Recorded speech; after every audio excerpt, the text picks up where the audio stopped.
options trading program. And we're really not going to talk about options specifically right now. What I want to talk about is more like a trending topic, current event story. And I want to kind of go into what I call dark persuasion, which is really a form of mass persuasion using some of the darker parts of the human psychology, right? It's a class that I teach called Dark Persuasion. For just the average Joe, is for people that really want to understand how to really build power in this world and are comfortable being in a power position, right? And so what I want to talk about is your response is their reward. And this is going to be a really good video for somebody to listen to that kind of wants to understand how they cannot fall victim to a lot of things that are going on in society by the way in which they respond to these things, okay? And I really thought a lot about how I wanted to bring this out, because I do a lot of these videos kind of impromptu. I don't really rehearse it. And I wanted to make sure that I didn't add a lot of negative energy to a scenario and I wasn't sensitive to what was going on. However, I want to go ahead and try to just express how I feel about this and kind of give you a different perspective of the scenario. So what we've seen over the past, I want to say maybe week and a half, is the fact there was a situation, I want to say it was in Minnesota, where this young man was shot in an encounter with the police, right? And what they've done is that they've taken that particular story, because currently at the same time the George Floyd trial is going on, and they've kind of paralleled or overlapped those stories to get a response out of the public. I'm not here to talk about whether or not the scenario was right or incorrect as to what happened. I have my own feelings about that, and I may touch on a little bit, but I'm not here for that, because that's what everybody else is talking about. What I want to talk about is, why do you have people bringing certain information to you as if that information is valuable to you? And then the question I want to ask you is that when you get that information and you act on the information, so the response that you make on that particular information, what do you want the result of your response to be? So what I want you to understand is that one of the biggest challenges for a lot of people is they don't know what they want the end result of something to look like. Now, what do I mean by that? When you're done with what you're doing, what do you want it to look like? So many people are involved in things and they don't know what they want the end to look like. So they're in something, but when do you stop, right, what you're doing, because you got to the result that you desire? So many times, because we don't think about what we want the end result to be, we're involved in things and we don't know when to stop doing it or to do something different, because we haven't said, well, you know what, I got the result that I wanted. Okay. So what we have in this world is that people will present things to you as a way of getting a reaction out of you. It benefits them. You act or respond to it. But the question is, what are you trying to get out of it? What is the end result that you're trying to get out of it? So the question I want to ask is this. A person in our country, right, has a bad encounter with the police. They get shot. We're not here to discuss whether or not it was right or wrong. Somebody brings the information to us, correct?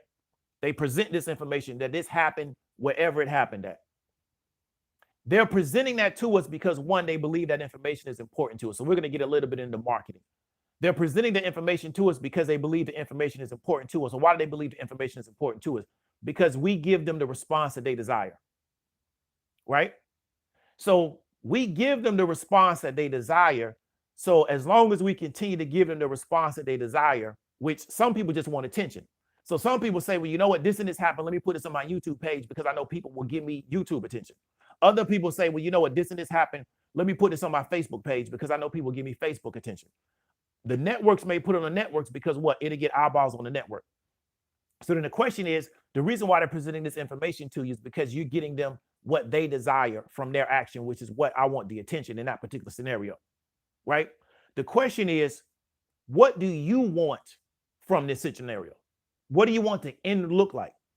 So if somebody's bringing me information that this and this happened, right? And then I get emotionally, right, upset about it, right? The question is, what end result do I want from this scenario? Because if I don't know what end result I want from the scenario, why am I even paying it any attention? So am I only paying this attention because I'm bored? Because my argument would be, and I said this a long time ago, is that I think that we've been socialized and conditioned that black men being killed by police on video has become a form of entertainment for us. So because many of us believe our lives are boring, they're unfulfilling, I don't like what I do, yada, yada, yada. What is the new piece of entertainment that can get my attention? There was a guy I used to follow on Facebook. He talked about pretty much every week there was a hot story on social media. So he just would wait week to week to see what was going to be the hot social media story. So what we've done is we've turned black men being killed by white police officers on camera as a form of social media. I'm sorry, as a form of entertainment. So then because we respond to it a certain way, the people that desire attention or desire to get a feedback on the content, they present this information to us because we're entertained by it, because if we weren't entertained by it, we wouldn't keep giving it our attention. So then therefore, what do? Is we create a feedback mechanism, right? So then now I need to give you more of this content so I can get what I want. And then I'm giving you what you want because you want entertainment. So we socialize people that this kind of content is entertaining, right? So then now they look for that kind of content. So during the middle of a scenario of a case in which George Floyd's case is being tried, we have a new scenario on camera. We now present that again. Here's another thing that I believe is going on. For working class and poor black people, they don't have the local political power, right? They don't have the local political power to demand that the national politicians actually do something for them. But yet many of them voted for the current administration that's in office now. That administration that's currently in office is not going to do anything for them, right? Because why? You don't have the local political power, which is supposed to move locally for you and then move to the national level. So what we're going to do now is we're going to consistently create and present these narratives that are going to really distract you from the fact that all of this stuff is going on and you've been cut out of it. So they just talked about, I think it was in New York, for undocumented immigrants, they're going to get so many thousands of dollars as a result of having their income or their financial ability affected by COVID, being detrimentally affected by COVID. Undocumented immigrants, not documented immigrants, undocumented immigrants, right? So that money's been set aside for this particular group of people, okay? So what we got to understand is that we're also talking about, and people that really deal with the markets know that Biden has proposed $2 trillion in infrastructure spending, $2 trillion. They're hoping to pass that bill by this summer. How much of that money is coming to your local area for you and your group? That's a question I want to ask you. Out of that $2 trillion that he's proposing for local infrastructure planning, that is going to drip into our economy over time, how much of that $2 trillion is coming to your local area for you and your group? So you see why they have to now create these distractions around everything going on, because they don't want you putting a demand on them. So now I got to create the distractions. So now I have agents or confederates in the economy, right? And when I say the economy, I mean the environment. And their assignment is to help push these narratives, right, that are going to allow you, right, to get distracted from the fact that all of this is going on. You've been cut out of it. Your economic ability, your financial ability as a result of COVID is going down if you're not being plateaued. But let's keep creating these stories because we've already socialized you to be entertained by black men, right, being killed by white police officers. We create these narratives around this. We create these stories. We create social media. We go on these networks and we talk about these stories ad nauseum, and you don't ever realize that, you know what, we're not involved in anything going on. So everybody's making power moves except my group, because what is important to us is this scenario. And I'm not saying that that person's life is not important. I'm not saying that what is going on doesn't need to be addressed. But what I'm saying is that why is this supposed to be our national narrative as poor and working class black people? Why does this have to be our national narrative? I'm not saying that we can't make this part of what we're talking about, but why does it have to be our national narrative? How come our national narrative is not how we're going to get us some money, right? How come that's never our national narrative? How come our national narrative is that we're going to dominate a particular sector of the economy from a business standpoint? So you need to start asking ourselves, how come these people keep presenting this information to us? Because let me explain something to you. If I call you and say, you know, how you doing? What's going on with you? And all you have to tell me is your back hurt, your blood pressure up, your sugar up. They're getting ready to repo your car, right? They're getting ready to kick you out of your house. And I say, okay, you know, that's unfortunate, yada, yada, yada. I'll call you back the next week. I say, what's going on with you? Your blood pressure up, your sugar up.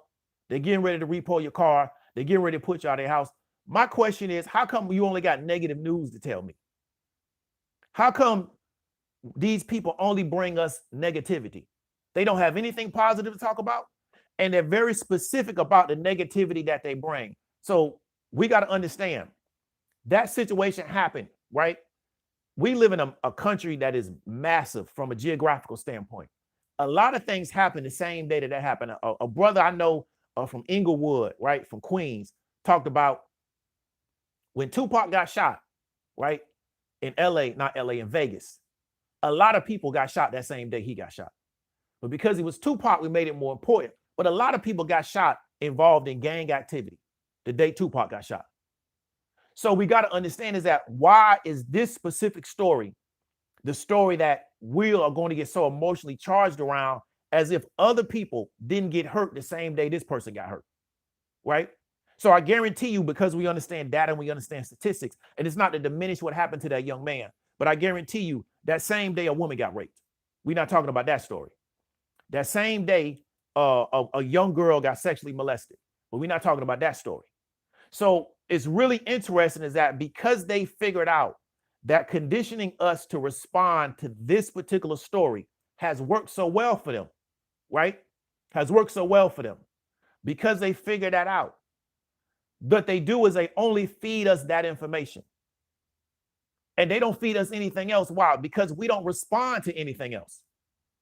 So if we create a story about this girl got raped and she was 12 years old and she got raped, we don't respond to that. We don't respond to it. We don't respond to the fact that we got a bunch of Black children that are not being prepared for the future from an educational standpoint. We don't respond to that. So we don't respond to certain stories because of our conditioning. So then what they do is they only feed us certain stories, and the more we respond to it, the more they feed us. And I'm not saying that to diminish this man's life, but what I want you to understand is that I live in the southern part of the United States. I can't change what's going on in Minnesota. I can't. I don't have the ability to do it. So I need to focus on building power with my people down here in the southern part of the United States, so I can build enough power so then if something eventually does happen in Minnesota, we can push a button or put a call in, right? And we got people in Minnesota that can make things happen. But if you and your group don't have no power anywhere inside the United States, but you're going to take action in your area about something happening in Minnesota, I don't understand how that changes anything. So when those people in Atlanta went and like attacked the CNN building, right, behind what happened to George Floyd, that was the most amazing thing to me. While I lived in Atlanta for almost a decade, I'm watching people inside the actual city of Atlanta, the actual city limits of Atlanta, inside the perimeter. I'm watching poor and working class people getting gentrified out of that area. They can't afford to live there anymore. The cost of living is too high. They're getting pushed out of that area with a Black mayor who's the second Black mayor, because they had a Black mayor before that, right? But poor and working class Black people are getting pushed out of that area. So they're being essentially economically, right, decimated out of that area. The Atlanta public school system is not a great school system for children, right? It's just not. But they don't get that. They don't get upset about that. They get upset about something that happens in Minnesota. So what happened in Minnesota made them come out of their house and made them do this mass action where they showed how upset they are. And so this is the thing. If you're really upset about the fact that your economic situation isn't what you wanted to be, your social situation is not what it wanted to be, your relationship situation is not what it wanted to be, your living situation is not what you want it to be, but instead of dealing with that issue, you allow something else to be the trigger point, and you take all that anger and frustration, you point it at that. You got to understand that's not really what you're upset about. Why don't you go solve your real problem? But they're going to keep feeding you what you respond to. I want you to understand that. So we're not here to try to diminish what happened to that young man. I'm not here to do that, because y'all don't want to hear about my stories with law enforcement, right? They'll probably take my channel down, because I'm from a state where, like, it gets very, very deep, right? I came up in the 80s. I saw Miami in the 80s. Like I said, if I was to really explain to y'all how a lot of this stuff really works, they take my channel down. I know what got us a documentary filmmaker, and we talked about how you can sit on YouTube and you can have a black person put guns in the camera and talk about how they can go kill another black person, and YouTube lets that video run. But if you do a documentary about certain things and you show certain things, you talk about certain topics, they'll take the documentary down. So YouTube is very selective about what they show. So I'm not here to diminish anybody that's had a bad experience with the police, because I can really go deep with it as far as how these particular people work and how they function, right? But that's not really the topic of my YouTube channel. So we're not here to diminish it. But what I want you to understand is that we keep getting fed a certain story because we keep responding to it. While we have a lot of other issues going on in the world, and these people never present a solution to us on these other issues. So let me explain something to you. You could go out tonight and riot about what happened to that young man in Minnesota. You could burn everything down. You could riot. You could even get into it with the police. That's what you choose to do. You can go do that. And you know what? When you wake up the next day, your economic situation gonna be the same. Your living situation gonna be the same. Your relationship situation gonna be the same. Your job situation gonna be the same. All that's gonna be the same. So you would have gotten that momentary relief of frustration out, but it's just like taking a drug. Once that high is over and you come back down off that high, you right back where you started, right? So that's what we're not being given real solutions to our problems. We're being told, right, that we should focus on something that you can't even fix. Why? Because you don't live in Minnesota. I can't fix a problem with policing in Minnesota. Why? I don't live in Minnesota, and I don't have the juice, and I don't have the pull to push a button or to make a phone call to make something happen in Minnesota. So my question would be to the man's parents, right, who I've seen on television. Y'all have local people in position politically. So down south, you got a county commissioner, right? You got a state rep, you got a congressional rep. Have y'all contacted those people about this situation? Because those are the people that's supposed to represent your best interests. So this is how we mess up. We don't build the power. We don't make the provisions. We don't create the safe harbors. Then when we get into a moment of crisis, we don't have anything to go to. Why? Because we haven't built this. And that's why I try to get people to understand, you got to be building this so when you need it, you got it. It's better to have it and not need it than to need it and not have it. So when you're talking about power, it's better to have power and never have to push the button, right? It's better to have a relationship with the why I know if I got to put that phone call in, I can put that phone call in. But I don't never have to put the call in because it ain't never came to that. But I'm building the relationships to where if I got to put the call in, I can put it in. Instead of you never doing that, you becoming complacent, you living a mediocre lifestyle, you getting your head caught up in the clouds, and then when something happened, you all by yourself because you never built the provisions to draw on them when you needed them. But as long as we keep getting distracted by this other stuff, we never get involved in that kind of activity. And it's really a goal to keep us powerless and to keep us at the bottom of society, because you're not going to solve this problem, right, by doing some of the stuff that people are trying to encourage you to do. You understand what I'm trying to tell you? I want you to understand something. That woman that did what she did was on that department for 25 years. She was a 25-year vet of that department, right? She was the union rep for that department. I've seen people's videos and they say, well, you know what? That is a characteristic or a symptom of lack of police training. Let me explain something to you, because I worked for a very long time before I became an entrepreneur. Nobody works on the job for 25 years, and in the 25th year, they show you that they're incompetent. Doesn't work that way. So I'm gonna repeat myself so you can understand what I'm telling you. Nobody works the same job for 25 years, and in the 25th year, they show you that they're incompetent at their position. That woman has shown signs of being incompetent for years, and nobody did anything about it, right? Because she is part of a particular fraternity. She's part of a network of people that they're going to cover each other in that particular capacity. So then in putting this scenario, she showed how grossly incompetent she was. But she's not the first person in that profession. When put in certain scenarios, they show how incompetent they are for that specific scenario. So this woman was a 25-year vet. She's not a 2-year vet. She's not a person been on the job 5 years. This woman has been on the job longer than people that's grown got children. I know people that's in their 40s and 50s ain't got 25-year-old children, right? So this woman has shown that she is incompetent. But instead, that's the issue. That's the issue. This woman's incompetent at her job. Okay. So we don't deal with that. We want to take it into another area, which is never going to solve our problem. So then how come we can't demand that the people in these positions have to show minimum standards of competency? Right? Because I worked in areas, I used to work in corporate healthcare. I worked around surgeons. Very high level job, right? Very high level job. A very dangerous job if you make a mistake to the patient, right? You as a surgeon couldn't show that you were incompetent for 25 years and think you will remain a surgeon, right?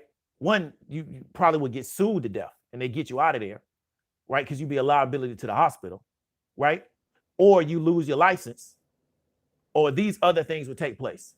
So I want you to understand is that we never get taught to focus on the real issue. And I've talked about this on earlier videos, is that you're dealing with a union and a fraternity that has created the power to where they can operate a certain way with no repercussion to them. The repercussion goes back to the taxpayer, not to them individually, or not back to their particular organization. And they figured out how to insulate themselves, right? So then when something happens, they fall back to what? Their insulation. But what is that organization or that fraternity or that union doing that we're not doing? They're constantly trying to figure out how to build power. They're constantly trying to figure out how to build provisions, because they know because of how we move and how we function, we're going to have a scenario like this. So we got to be prepared for it when it happens. So then when it happens, everybody just fall in line, right? Because most of y'all and people that have been in the military know what bearing is, right? They understand what I mean by the word bearing. I've never seen a profession where you can lack bearing to that degree and be allowed to maintain your profession. And I can show you multiple incidences of it. So I don't get upset about it. I'm trying to figure out what is a solution to the problem. But like I said, is that we have to build it out locally so then we can move nationally. So if I got enough juice in my local area, right, I can get on the phone or push a button or make a phone call and say, yo, this is so-and-so and so-and-so. Call this person in this area and I need you to move like this. But I can't do that if I'm so focused on what they got going on over there that I'm not worried about building provisions and building power in my local area, wherever that might be. So let me give an example of what I'm talking about. So there's a woman that is a member of my particular paid part-time job in the world. And I want you to understand. So let me put myself as an example. I was woken up this morning from a text from somebody that's a member of my network. And we were talking about a short report put on a company called, I believe, QuantumScape. Their ticker is QS. There was a short report. I've been watching this company for a very, very long time. I believe that their stock was overpriced. They got a lockup expiration coming. And I believe that was going to be a good scenario for me to take advantage of it. And I put out a video where, as a person that's bearish on particular companies, you got to buy time. So somebody in my network texted me this morning about a short report that came out about that particular company that I was going to try to figure out, could I use this particular information in the market to make money, right? That's what my mind is focusing on, okay? How can I continue to build provisions, and how can I continue to get better and better at what I do to be a benefit and to be a blessing to me and my group? Another woman that's a member of my course, and she posted this on Facebook yesterday. This is what she's thinking about. She talked about this week. So she exceeded her profit goal for the week. That was her Facebook report. She exceeded her profit goal for the week. She exceeded her profit dollar goal for the week. So we did rate goal and dollar goal. She started her 401k. Her plan for next week is to set up her next week's trades, the finalizing the 4K investment strategy, the learning about a new asset class, and the monitoring her paper trade account. I want to encourage you to start getting around people and to start having conversations with people about solutions to your problem. Stop letting people only bring you bad news. And y'all rally and y'all sit here and y'all create a barbershop or a beauty parlor conversation around the latest bad news of the day, because that's more exciting than your current life. And then you get that bad news, but the only way this person can get your attention is to bring you some more bad news. And so they constantly got more and more bad news to bring to you, right? Where I'm from down south, we call that scared them business. How come somebody keep coming at you with scared in business? All they kind of do is put you in a state of fear, right? To put you in a state of anxiety. It's the reason why I don't watch the news. I read news, but I don't watch news. Why? Because all they trying to do is scare me. These people are how you scared to come out your house. You understand me? So why do these people keep bringing this information to you over and over and over and over and over again? It's because you're responding to it in a way that they believe is favorable to what they're trying to do. Why do we have entertainers in this environment where they monetize bringing bad news to you to make you fearful? That's their business model. I'm not against their business model, but why are you constantly engaging in that? What is it doing for you? So I asked you the same question I asked at the top of the video. What do you want the end result to be? Right? When all of this is done, let's say the George Floyd situation, what do you want the end result to be? Do you know? Can you define it? What do you want it to be? Because if you don't know what you want it to be, then a person can suggest anything and that sounds good to you. But if I know what I want my end result to be, anything less than that is going to be unacceptable. So then I go with my end result and I say, okay, what steps do I got to take to get to that end result? So I don't let somebody tell me what I need to do as a response to something else, especially somebody that's outside my group, right? You can't put me on no mission to go do something that you don't want to go do. You can't get me riled up over stuff, right? Just because you present the information to me. I don't play them kind of games, right? You can't keep telling me what they did, this and they. I don't want to hear that. My question is, if it's such a big deal, why you ain't doing something about it? Why you keep bringing information to me? You understand me? So know what you want the end result to be. This situation with this young man in Minnesota, before you let somebody get you riled up about it, the question I want to ask you is that, what do you want the end result of that scenario to be? The end result, when this thing is completed, when it's concluded, what do you want that to look like? Can you define it? Can you express it? Can you verbalize it? Can you draw it on a piece of paper? What do you have to do to be able to determine what do you want the end result to be? What do you want it to be? And if you can't define it, then why are you concerned with it? So why is a young black man's death now become a piece of trivia to us or something to entertain us on a slow week, right? How have we gotten into this particular lane, right? Instead of saying, you know what, this is something that I want to do. I want this to be the end result. So then when I see this happen, these are the steps that I take to create this end result. You understand me? Because one of the biggest challenges we have is that we don't know what we want the end of something to look like. So we get involved in a lot of activity, which essentially what we do is we just spinning our wheels. Because if I don't know what the end result looks like, I don't know what activity I need to take to get to the end result. You understand me? So that's what I really want to encourage you to do. And I really want you to watch people that are only bringing information to you that's designed to make you fearful, that's designed to make you think there's some people around the corner that are trying to kill you. Is that a reality? Yes, it's a reality, but you don't need to think about that all the time. You need to get yourself prepared and then let what's going to happen, right? Because we got a lot of people that call themselves believers and faith-driven people and yada, yada, yada, but y'all act scared about everything. So I'm trying to figure out what's going on because that's a contradiction in what we say we believe in. You understand me? So ask yourself, how come you've elevated and appointed people in your life and all they got to bring you is a bunch of negative news? They're not bringing no solutions to you. They're not bringing out a solution to how we're going to solve this problem. They're not bringing about a solution to how we're going to solve this problem. They only bringing negativity and scare business to you. Ask yourself that question, because you can't bring that to me all the time with no solutions. So we say, you know what? It's some dudes around the corner and they're going to kill us. Okay, then my question is, what are we going to do about it? Because I'm not finna sit here and talk to you for 30 minutes about them dudes around the corner that's going to kill us. What are we going to do about the fact that there's some dudes around the corner that's trying to kill us? Or some dudes in another town that's trying to kill us. Okay, so what are we going to do about it? Because I'm not going to talk to you for an hour about them dudes. Like, okay, so it's some dudes in another city, they want to kill us. So what are we going to do about the fact that we got dudes in another city that want to kill us? What are we going to do about it? But I'm not going to talk to you about it for an hour. I got too much work I got to go do. So what do we got to do is make provisions for it, prepare ourselves for it, and then get back to what we was doing, right? Because we can't live in this state of fear all the time. And ask yourself, how come these people that you've elevated in your life are only bringing fear to you? I'm not saying that you shouldn't be informed. I'm not saying that you shouldn't stay what's the word? Starts with a V, vigilant, I believe. But what I'm saying is that People need to be providing solutions to the problem that they say exists. Not just, I got a problem, I got a problem, I got a problem, I got a problem. And it has to be a real tangible solution. And the solution for us is not just, you need to pull your pants up.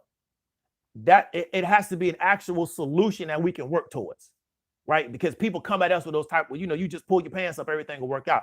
That's a lie. So start asking yourself, are you around people that's providing real solutions to you? Are you around a bunch of people that you've appointed in your life that they're only bringing problems to you with no solutions? The solution is not just to vote for the other political party. That's not a solution, right? So you want to start really understanding who's bringing real solutions to your problems. And then if you want to get a result out of something, you need to be able to define what the end of that looks like. What does it look like when everything's completed? So you know what you're working towards instead of consistently spinning your wheels. So we at the 30-minute mark. Don't want to ramble. Don't want to hold y'all. A lot of times I got to get back to some trading. This is David W. Williams, also known as Diamond Dave. If you know somebody can get value out of it, share it out. Talk to you later.